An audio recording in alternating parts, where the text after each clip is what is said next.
Өткенде бір жеңгеміз шығар енді, әйел кісі ғой, дайректіме жазып жіберіпті да, мағынасы мынандай да хатының.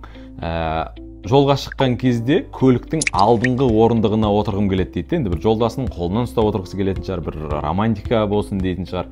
Бірақ енді өкінішке қарай жаңа ағамыз жеңгемізді үнемі бір артқы орындық сиденияға отырғызып қояды екен да. Неғып өйтеді деймін ғой енді. Сөйтсем айтады да, ол ауылда әйел кісі алдыңғы сиденияға отырып жүрердей болса, ол әйел сол күйеуін басқарып алған бір оңбаған адуынды қатын болып есептеліп кетеді екен да.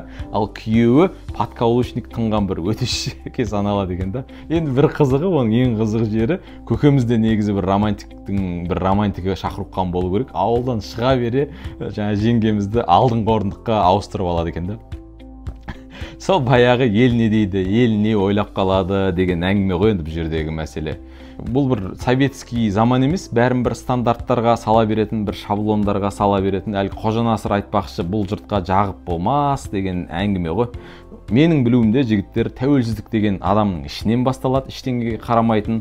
Азаттық дегенде адамның ақыл санасынан бастау алады. Бастысы сіздердің отбасыларыңызға пайдалы болса болды, не істесеңіздер де, келіншегіңіз екеуіңіздің гармонияңызды, бір махаббаттарыңызды дамытатын дүние болса, ел не ойлап қалады дегеннен арылып азап болу керек.